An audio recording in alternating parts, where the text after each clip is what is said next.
A dinâmica das populações. Você já sabe que, do ponto de vista da ecologia, uma comunidade, também chamada de biocenose ou biota, é composta do conjunto de populações de diferentes espécies que vivem em um mesmo espaço geográfico.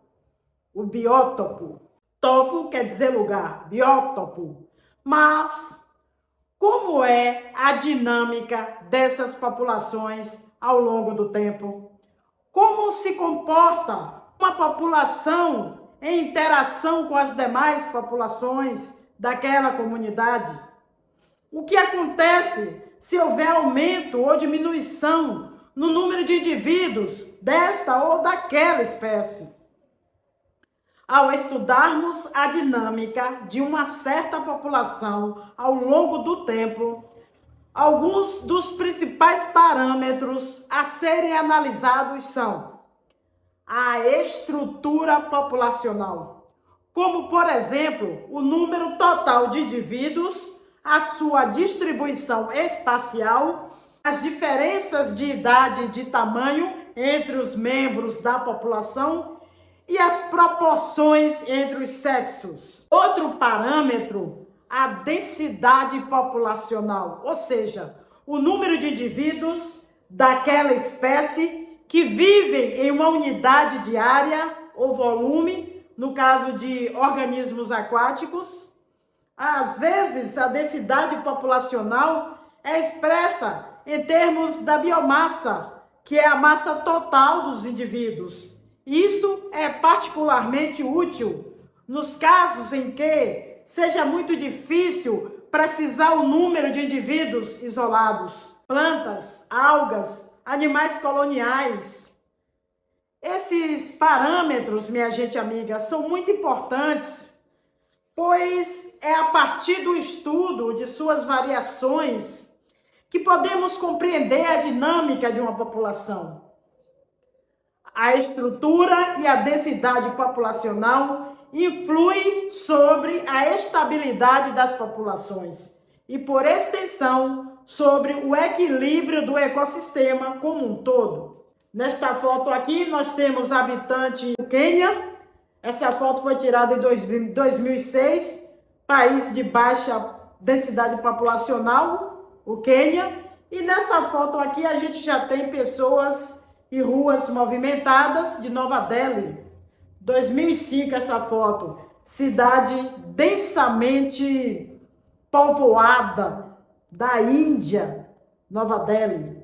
Os atributos de uma população. 2 parâmetros elencados. A densidade populacional é, sem dúvida, o mais frequentemente citado quando se deseja caracterizar uma população. Ela depende basicamente de 4 fatores: das taxas de natalidade e de imigração, que contribuem para o aumento no número de indivíduos, e as taxas de mortalidade e de emigração, que contribuem para a diminuição no número de indivíduos da população. Dessa forma, supondo-se que a área total ocupada pela população continue inalterada ao longo do tempo, pode-se perceber que a natalidade e a imigração contribuem para aumentar a densidade populacional, enquanto a mortalidade e a emigração provocam o seu declínio. Veja aqui nesse esquema. Fatores que influem na densidade de uma população. Tá vendo ali? Densidade?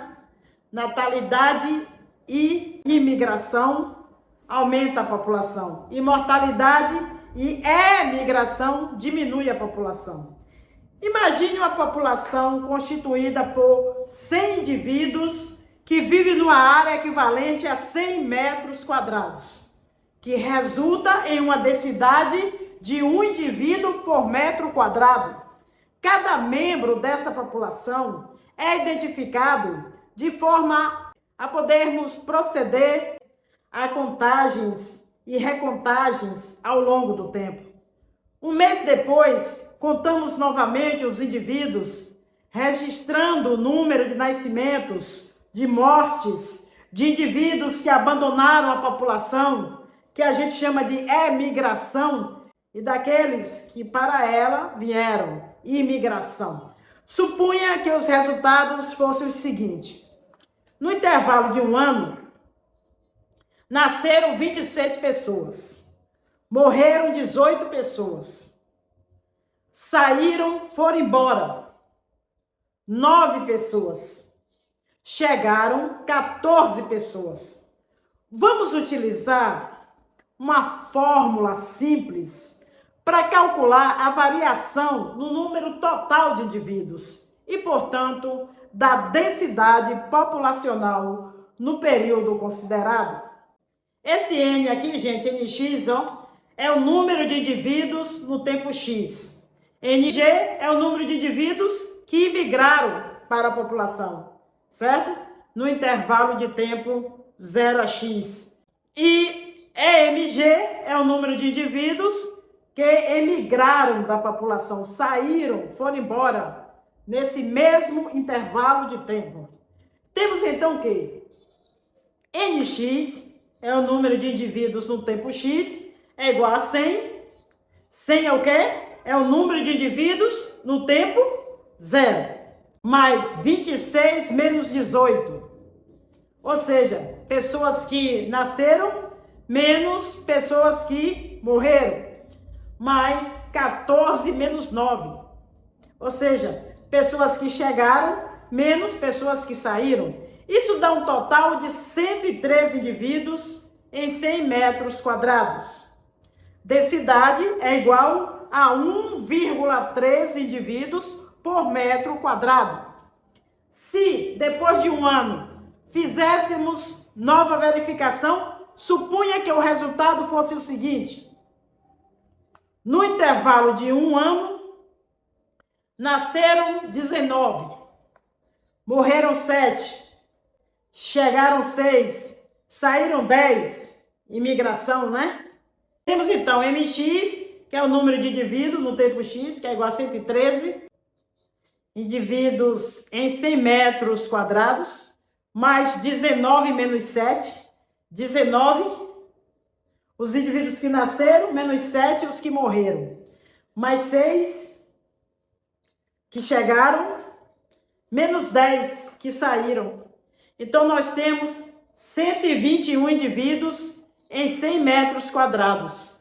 Densidade agora é de 1,21 indivíduos por metro quadrado. Concluiríamos, então, que no intervalo de tempo considerado, 2 anos, essa população vem crescendo e sua densidade está aumentando.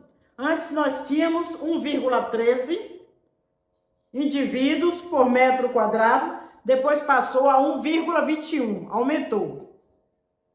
Perceba, porém, que ao longo da história dessa população, esses parâmetros podem mudar. São muitos os fatores que influem sobre a dinâmica populacional, levando ao seu crescimento, a um estado de equilíbrio ou ao seu declínio, conforme a gente vai estudar aí nas próximas aulas. A dinâmica da população é o estudo das mudanças no tamanho e na composição de uma população ao longo do tempo. Vamos usar um exemplo simples para ilustrar esse conceito. Imagine que você tem uma caixa cheia de bolas coloridas. Cada bola representa uma pessoa. A cor de cada bola indica a idade da pessoa. Azul para crianças, verdes para adulto e vermelhos para idosos. Agora, vamos observar o que acontece com essa população ao longo do tempo. Supunha que a cada ano algumas bolas sejam adicionadas à caixa, representando o nascimento, e outras sejam removidas, representando mortes. Além disso, algumas bolas podem mudar de cor à medida que envelhece. Por exemplo, uma bola azul pode se tornar verde quando a criança cresce, e uma bola verde pode se tornar vermelha quando o adulto envelhece. A taxa de natalidade é a quantidade de bolas adicionadas à caixa a cada ano, enquanto a taxa de mortalidade é a quantidade de bolas removidas. A diferença entre essas duas taxas determina se a população está crescendo ou diminuindo. Se a taxa de natalidade for maior do que a taxa de mortalidade, a população aumentará. Se a taxa de mortalidade for maior, a população diminuirá. Além disso, a expectativa de vida média de uma população também pode afetar sua dinâmica. Se as pessoas viverem mais tempo, a população pode envelhecer, resultando em uma proporção maior de bolas vermelhas na caixa. Essa é apenas uma explicação simplificada da dinâmica da população. Na realidade, existem muitos outros fatores que podem influenciar o tamanho e a composição de uma população, como migração, taxas de fertilidade também e políticas governamentais. Professor, o que é dinâmica da população? Parece um assunto complicado. Não se preocupe, a dinâmica da população é apenas o estudo das mudanças no tamanho e na composição de uma população ao longo do tempo. Mas como isso funciona, professora? Vamos usar um exemplo simples para ilustrar. Imagine que temos uma caixa cheia de bolas coloridas. Cada bola representa uma pessoa e a cor da bola indica a idade da pessoa. Por exemplo, azul para crianças, verdes para adultos e vermelhas para idosos. Entendi! E o que acontece com essa população ao longo do tempo, professora? Bem, a cada ano, algumas bolas são adicionadas à caixa, representando o nascimento, e outras são removidas, representando mortes. Além disso, algumas bolas podem mudar de cor à medida que envelhece. Então, uma população cresce ou diminui? Exatamente a diferença entre a taxa de natalidade, adicionando bolas, e a taxa de mortalidade, removendo bolas, determina se a população está crescendo ou diminuindo. Se a taxa de natalidade for maior que a taxa de mortalidade, a população aumentará. Se a taxa de mortalidade for maior, a população diminuirá. E a expectativa de vida? Isso também afeta a dinâmica da população, professora? Sim, a expectativa de vida média de uma população pode afetar sua dinâmica. Se as pessoas viverem mais tempo, a população pode envelhecer, resultando em uma proporção maior de pessoas idosas. Entendi. Obrigada, professora. Agora eu entendo melhor a dinâmica da população. Fico feliz em ajudar. Se você tiver mais alguma pergunta, é só falar. Estou aqui para ajudar no que puder. A dinâmica da população, um tema para se estudar. Vamos neste cordel sobre isso te explicar. O tamanho de uma população pode mudar ao longo do tempo. Nascimentos e mortes são fatores que influenciam o movimento. Se a taxa de natalidade for maior que a de mortalidade, a população cresce com muita felicidade. Mas se a taxa de mortalidade for maior que a de natalidade, a população diminui com menos gente na cidade. Além disso, a expectativa de vida também tem seu papel. Pode crer, se as pessoas vivem mais, a população envelhece, é o que se vê. Esse é o básico da dinâmica de uma população em ação. Espero que tenham entendido essa explicação. Esse é o básico da dinâmica de uma população em ação. Se tiver mais perguntas, é só me perguntar. Estou aqui para ajudar e mais sobre o assunto te falar. Agora mudando de assunto para presunto. Quando é que percebemos que um professor não sabe explicar o assunto? Minha gente amiga, a percepção de que um professor não sabe explicar um assunto pode variar de acordo com a situação e as necessidades individuais dos alunos. Alguns sinais comuns podem incluir: número 1, falta de clareza. O professor pode ter dificuldade em transmitir informações de maneira compreensível, usando termos técnicos ou jargões que os alunos não entendam. Número 2, falta de engajamento. O professor pode não conseguir envolver os alunos no assunto, tornando as aulas monótonas ou desinteressantes. Número 3, falta de preparação. O professor pode parecer despreparado, não tendo um plano de aula claro ou não respondendo adequadamente às perguntas dos alunos. E número 4, falta de conhecimento. O professor pode não ter um domínio completo do assunto, levando a respostas imprecisas ou informações incorretas. É importante lembrar que a percepção de que um professor não sabe explicar um assunto pode ser subjetiva e variar de aluno para aluno. Além disso, é possível que um professor tenha dificuldades em explicar um assunto específico, mas seja eficaz em outros tópicos.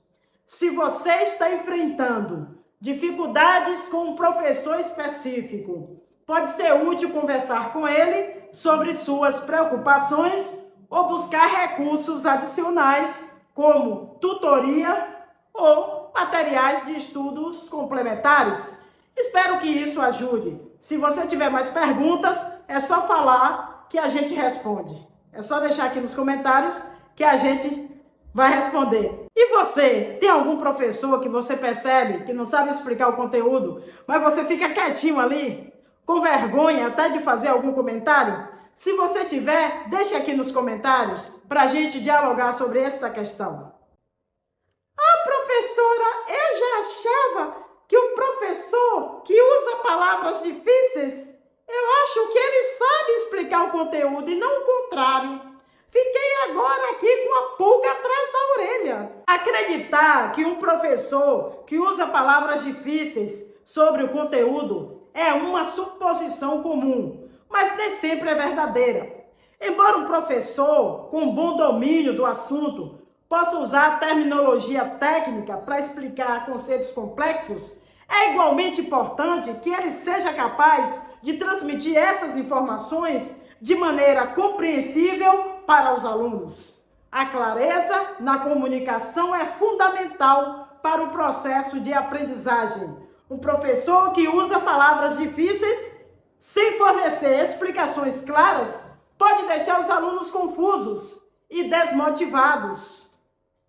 É importante que os professores sejam capazes de adaptar sua linguagem e estilo de ensino às necessidades individuais dos alunos, garantindo que todos possam acompanhar e compreender o conteúdo. Além disso, a capacidade de um professor de explicar um assunto vai além do uso de palavras difíceis. Um professor eficaz deve ser capaz de engajar os alunos, responder às perguntas de forma precisa e completa e fornecer exemplos e analogias que facilitem a compreensão. Se você está enfrentando dificuldades com um professor específico, pode ser útil conversar com ele sobre suas preocupações ou buscar recursos adicionais, como tutoria ou materiais de estudos complementares. Lembre-se de que cada pessoa tem um estilo de aprendizagem diferente e os que funcionam para um aluno pode não funcionar para outro. Espero que isso ajude a esclarecer sua percepção sobre o assunto. Se você tiver mais perguntas, é só falar que eu responderei assim que puder. Um abraço, estudem e se cuidem!